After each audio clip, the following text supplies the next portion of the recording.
ወይዘሮ ሜላት የወይዘሮ ሜላት ነገር በጣም ግርም ነው የሚያደርገኝ። አንዳንድ ጊዜ ለጥቅም ብቻ የቀረበሽው ይመስለኛል መስፍን። የሆነ ነገር ሲሆን መቅረብ ትፈልጋለሽ፣ የሆነ ነገር ሲሆን ደግሞ አር የነካ እንጨት አስመስላ ታራውጠዋለሽ። እና የአቶ መስፍን ነገርም በጣም ይገርማል። ፍቅር አለ ውዴት አላቸው፣ ግን የእነሱ ፍቅር በጣም ያስጠላል። ጥንቅር ብሎ ቢቀር ይሻላል ማለት ነው። ወይዘሮ ሜላት እንግዲህ ድርጅቱን በስንት ጊዜዋ ሄዳ አይታ መታ አቶ በቃሉ የወይዘሮ ሀና ማች የሚሆነው የዝራ አባት እንግዲህ የእነሱን ድርጅት እንዲያቆለቁል አድርጎ የእሱ ምርት ጥሩ ሆኖ የእነሱ ምርት ውድቅ አድርጎ ወደ ራሱ ደንበኛውን ሁሉ ሰብስቧል። ይህን ስራ ሲሰራ የነበረው ከወይዘሮ ባዩሽ ጋር ጀምሮ ነው። ወይዘሮ ባዩሽ አብራ ከሱ በገንዘብ እየሰጣት ወይዘሮ ሜላትን መከራው አንስታ በላት የነበረች በሱ ድጋፍ ነው ማለት ነው። እና የወይዘሮ ባዩሽ ፍለጋ ቀርቶ አሁን ስለ ድርጅቱ ነው ያለ ነገር ማለት ነው። እንግዲህ አቶ መስፍንን ወይዘሮ ሜላት ጠርታ ና ብላ መኪና አስገብታ አላስወጣም ብላ እንግዲህ ምንድን ነው የሚባል አቶ መስፍን በሴት ተይዟል ማለት ነው። መውጣት የለም። እሷም ወንድ ነበር እንደዚህ በራፍ ከፍቶ አትወጭም እያናገርኩሽ ጥለሽ ትይዞ እንደዚህ ምናምን ድንፋ የሚል አሁን እሱ ተይዞ በራፍ ዘግታ ሊከፍት ሲል ዘጋግታ ቁጭ ብላለች ማለት ነው። ወይዘሮ ሜላት አንዳንድ ጊዜ ግርም ታደርገኛለሽ። በነገራችን ላይ የመጀመሪያ ድራማ አመጣጡ ደስ የሚል ነበረ። አስተማሪ ያለው ነገር ሀገራችን በተለይ በቅርብ ጊዜ ሁለት ወንዶች ልጆች ናቸው ብላ ዩቱበሮች አሁን ባለፈው የተዳሩትን እነሱ ልጆች ናቸው ብላ ስትመጣ ሌላ ናቸው ልጆች ሆኖ እኛን ልጆች ነው ሲመጡ አይ እናንተ ልጆች አይደላችሁም እኔ ልጆች እነዛኞቹ ናቸው መኪና ያላቸው ሱቅ ያላቸው እንጂ እናንተ መላጣ ደሃ የኔ ልጆች ልትሆኑ አትችልም ብላ ጣጥላቸው የሄደች ነበረች። እና ይሄ ታሪክ ከሀና ጋራ ያቀራርበው ነበር። ሀና ልጅን ተብላ እየተፈለገች ሳለ ወይዘሮ ባዩሽ ሀና ልጇ መሆኗን እያወቀች ነው የራሷን የወንድም ልጅ አምታ ከዛ የከተተሻት ለገንዘብ ብላና እነዚህ ነገሮች በጣም አስተማሪ የሆኑ ድራማ ነበሩ። አሁን ላይ ግን የሚያስጠላ የትዳርን ተቻችሎ መኖር ለልጅ ሲባል ነገሮችን ማሳለፍ የሚባለው ነገር ከወይዘሮ ሜላት ላይ የለም ማለት ነው። ከዚህ የምንወስደው ትምህርት የለም። ጋጠ ወጥነት ካልሆነ በስተቀር አልሰማም ማለት ካልሆነ በስተቀር በራሴ ብቻ ነው የሚሄደው እኔም ብቻ አዳምጡኝ ብሎ ግግም ከማለት በስተቀር ከወይዘሮ ሜላት የተማርነው ነገር የለም በትዳራቸው ውስጥ ማለት ነው። እንግዲህ ሀና ለባብሳ ሻንጣዋን ይዛ ከሳሎን ላይ ቁጭ ብሎ ምላሴ ልትወጣ ትላለሽ።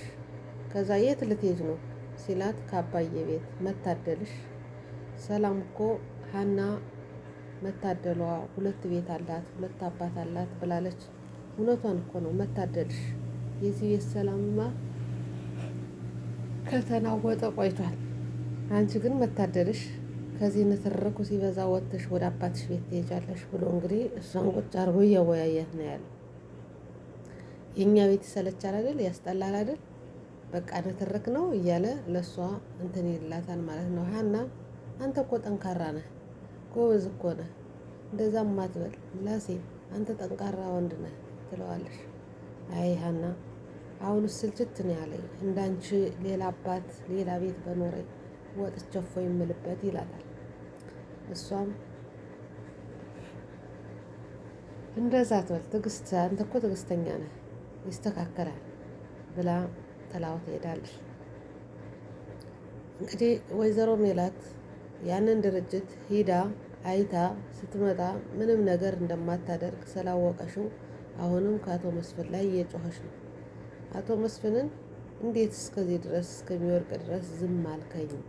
እንዲህ ሆኖ የማያውቅም አቶ በቃሉ የእሱ ንጹህ ምርት ላይ ኖረው አይችልም ሲላት፣ እንዴት እንደዛ ትያለሽ? የኔ ብቻ ትያለሽ? አሻሽሎ ይሆናል ከኛ የተሻለ ማሽኖች አመጥቶ ይሆናል ምን ብሎ ይሆናል ብሎ ትብላል።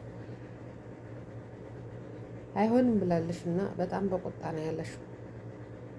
ወይዘሮ ሜላት አቶ መስፍንን በዚህ ምክንያት አምታ ይዛው ትቀመጥ ይሆን ወይስ ይቀራል የሚለው ገና ግራም ያጋባ። እንግዲህ ወይዘሮ ሜላት አንድ ጊዜ ሰው አንድ ጊዜ አፈር ነው የምትሆነው። ከዚህ ምንድነው የተማራችሁት? ሀባይ የወይዘሮ ሜላት ትዳር ልጆች መኖር ለትዳሩ ምንም ነገር ያለ አያስመስላትም። ስትፈልግ የምትናገራቸው ንግግሮች ማዳመጥ የሚባል በነገራችን ላይ ወይዘሮ ሜላት የላትም። ዝም ብላችሁ ታዘቧት። አንዳንድ ጊዜ አለመደማመጥ ነገሮችን ያበላሻልና ወይዘሮ ሜላት እንዲበላሽ የምታደርገው አለመደማመጧ ይመስለኛል። ማዳመጥ የሚባል ጭራሽ የላትም። አታዳምጥ። አሰላሙ አለይኩም ወረህመቱላሂ ወበረካቱ። ውድና የተከበራችሁ የፌርዶስ ቻናል ተከታታዮች ላይክ፣ ሸር፣ ሰብስክራይብ እያደረጋችሁ ሀሳብ አስተያየታችሁን በኮሜንት አስቀምጡ። ዛሬ ይዤላችሁ የመጣው ኖላዊ ድራማ ክፍል 55 ላይ ነው ማለት ነው። ወይዘሮ ሜላት ምን ተማራችሁ? ከነ ወይዘሮ ሜላት ቤተሰቦች ምን ነው የተማራችሁት? ሀና እንደ ወይዘሮ ሜላት ልትሆን ናት። ሀና ሶስቱን ልጆች እንደ ኳስ እየተቀባበለሽ ምላሴን፣ የስራን ማኑ ደግሞ የሚባል ኤልያስን ወዲያና ወዲህ እያደረገሽ ከጎኗ እንዳይርቁ እሷም መሄድ አትፈልግምና ሶስቱም በቃ በጓደኝነት በደካማ ጎናቸው እየገባሽ ይዛ ወዲያና ወዲህ እያደረገሽ ቆርጠው እንኳን እንትን እንዳይሉ አድርጋቸዋለሽ። እንቶኔ እንኳን ይሄ ምላሴ እንኳን ትቷታል። እንደማትሆነው ማቋላ ወላዋይ ከዛም ከዛም እያለሽ እያለ ምላሴ እውነቱን ነው መታደልሽ ያለ ማለት ነው። እና ወይዘሮ ሜላትና ሀና የሚያመሳስል ነገር አላቸው። ለምን እንዴት የሆነውን ነገር እያወቁ ያሉበት ነገር እያወቁ ስትጠይቋቸው ለምን እንዴት የሚለው ነገር ሁለታቸውን ያመሳስላቸዋል። ሰላምም ትመሳሰላለሽ ትንሽ እንደ ድርቅ ትላለሽ፣ ትናገራለሽ የፈለገሽውን እንደ እናት ሳይሆን እንደ ጓደኛም ሳይሆን አድርጋ ወርዳም ቢሆን ትናገራለሽ። ግን ወይዘሮ ሜላት ጭራሽ የምትሰማ ጉድ አይደለሽም። የራሷን ብቻ ነው የምታዳማጥቀው። አሁን የዛን ሰዓት መስፍንን አዳምጣው ቢሆን ከዚህ ሁላ ነገር አይደረስም ነበር። አቶ መስፍን በቶ በቃሉ በሚባለው እየተጠመደ ነው ያለ። የእነሱ ፍልስልስ ማለት ለአቶ በቃሉ ለድርጅቱ ከፍ ማድረግ ለራሱ በደንብ እንዲሰራ አድርጎታል። ያንን ደግሞ እነሱ ቤት ላይ ሰላም ከሌላቸው እሷን በንዴት ድርጅቱን ልብ ብላ አታየውም። በቃ ሁሉ ነገሩ በጣም ስለምትወደው መስፍኔን እሱ ጋር ነው እንትን የምትል ሁሉ ትኩረቷ ከዛ ነው። ትኩረት ስለማታደርግ በፊት በባዩሽ አሁን ደግሞ በራሷ ትዳር ሀዛው ላይ እንድትቆይ እያደረጋት ነው ያለ ማለት ነው። ሲያጨፍር ነበር አይታችሁታል። እንግዲህ እንደዚህ እሷ አቶ መስፍን መጠጥ የማይጠጣውን እንዲጠጣ ቁጭ ብሏል። እሷ ደግሞ ከቤት ቤቱን እየረበሸሽ ነው ያለ። እዚህ መሀል ያንን ድርጅት ማንም እንትን ዞር ብሎ ያየው ነገር የለም ማለት ነው። ውድ ቤተሰቦች ሸር ላይክ እያደረጋችሁ ፊት ለፊት ቢመጣው ረመዳን ነው። አላህ ስብሓን ወተዓላ አስጀምሮ በሰላም እንዲያስጨርሰን ዱዓ አድርጎ አላህ ይገዛችሁ። እንግዲህ ያው የስራ ሁሉ ጊዜ ስራ ነው በነገራችን ላይ እንዲያውም ረመዳን ይሻላል ረመዳን ነው ብላችሁ እንጂ ያው ስራው ጫና ሊኖር ይችላል። አንዳንድ ቤት ደግሞ ልክ እንዳለው እንደ ሁል ጊዜ ሊሆን ይችላል። አንዳንድ ቤት ሁል ጊዜ ረመዳን ነው የሚመስል በነገራችን ላይ ምግቡን ብትሉ ስራውን ብትሉ እንደዚህ አይነት ነገሮች አሉ። አንዳንዱ ደግሞ ረመዳን ላይ እንዲያውም ረመዳን ላይ ስራ የሌለ ሆኖ ረመዳን በፊት የነበረው ጊዜዎች በጣም ከባዶች የሚሆኑ ነገሮች አሉና የሁሉም ቤት የተለያየ ስለሆነ አላህ ስብሐነሁ ወተዓላ ቁዋውን ይስጣችሁ፣ ትዕግስቱን ይስጣችሁ። ራሳችሁን እየጠበቃችሁ ስራችሁን እየሰራችሁ ኢባዳችሁን ዚክራችሁን እያደረጋችሁ ረመዳን ደግሞ ደስ የሚለው ስራ ቢበዛም ቢቀንስም ቅዋለው ደክሞን ብላችሁ እንኳን ተራዊን ሳሰግዱ አተኙም። ማሻአላህ ነው እና ይህ ደስ ይለኛል። እንዲያውም አንድ ወር ብቻ መሆኑ ጥሩ አይደለም። 2 ወር ምናምን ቢሆን እላለሁ ማለት ነው። ሰላም አለ፣ ጸጥታ አለ፣ የልጆች ጩኸት የለ፣ ጫጫት የለ፣ ምን የለ፣ ጸጥ ረጭ ያለ ነውና ያንን በጣም ነው የምወደው እኔ። ምንም ድምፅ አትሰሙም። በቃ አደብ ነው የሚያደርግ ኩታራው እንኳን ትልቁ ኩታራው ሁሉ አደብ ነው የሚያደርግ። ትናንሹ ልጆች ሁላ አደብ ነው የሚያደርግና ረመዳን ምን ነው በአመት 2 ጊዜ የሚመጣ በሆነ ብያለሁ እኔ ማለት ነው። አንደኛ የራሳችሁ የኢማናችሁ ጥንካሬ ያለ ሶላታችሁን ሰግዳችሁ ቁርአን መቅራት ትፈልጋላችሁ፣ ተራዊ ሄዳችሁ መስገድ ትችላላችሁ፣ የሌሊት ሶላት መስገድ ትፈልጋላችሁ። ብቻ ሁሉን ነገር ቅዋ ነው የሚሰጣችሁ። እኛ አሁን ያለንበትን ሰዓት በተለይ ኢሻ ሶላት ላይ ልንሰግድ በጣም ነው የሚደክመን፣ ፈጅር ላይ በጣም ነው የሚደክመን፣ እየበላን እየጠጣን በጣም ከባድ ነው። የዛን ሰዓት ግን ቅዋ አለ። እውነትም ሸይጣን የሚታሰርበት ነውና አላህ ይገዛችሁ። አላህ ስብሓን ወተዓላ ያ ሁሉ ጊዜ አልፎ አመቱን አመት አሳልፈን አላህ ላደረሰን አልሐምዱሊላህ። ብዙ እህቶቻችን አተናል፣ ብዙ እናቶቻችን አተናል በዚህ አመት ውስጥና እኛ ደግሞ አላህ ወፍቆን ረመዳን እንድንይዝ በቀኖች የሚቆጠሩ ጊዜያት ይዘናል። አልሐምዱሊላህ እንበል። አንዳንድ ጊዜ ያላህ የሰጠንን ኒዕማ ማመስገን ማንችል ብዙዎች አለንና አልሐምዱሊላህ ረብል ዓለሚን።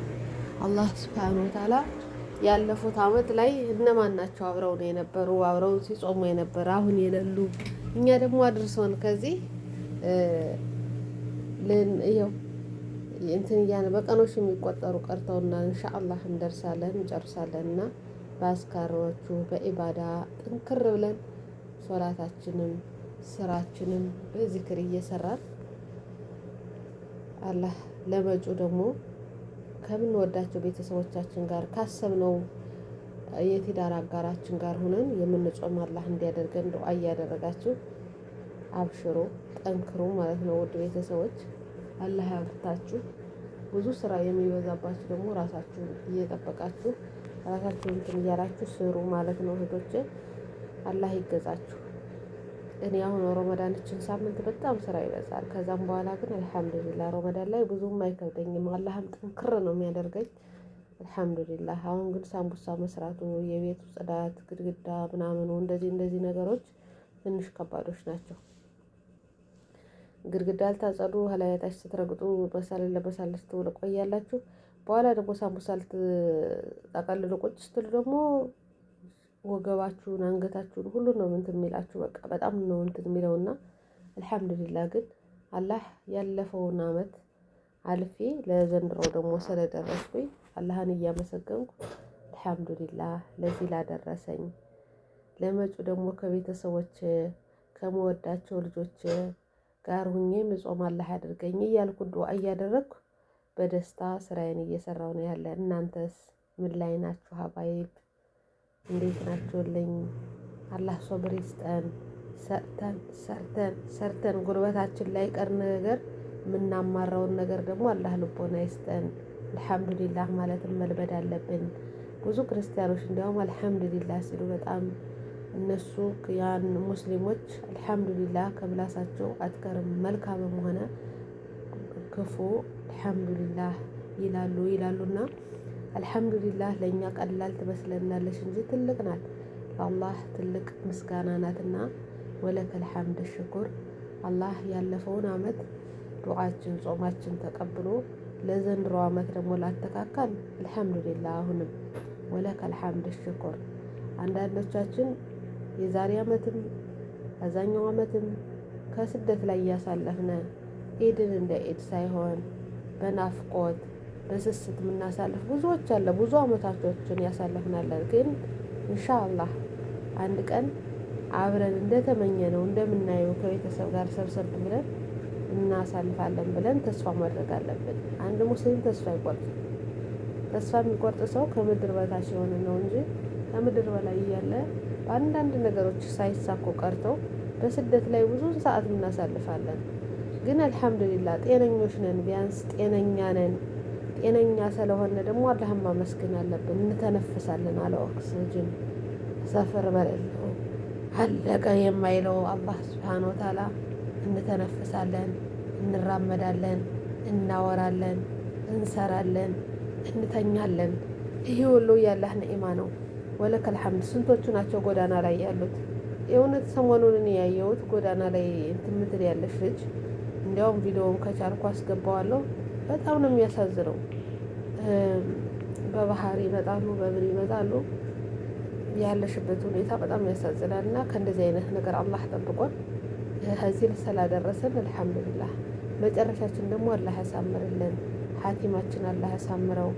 ሀገራችን በሰላም ገብተን ከናፈቅናቸው ቤተሰቦቻችን ምኞታችን በላይ አላህ ከምንመኘው በላይ ያውቃልና ለእኛ የሚጠቅመን ነገር እንዲያደርግልን ዱዓ ማድረግ ነው ማለት ነው። አንድ ልጅ አለ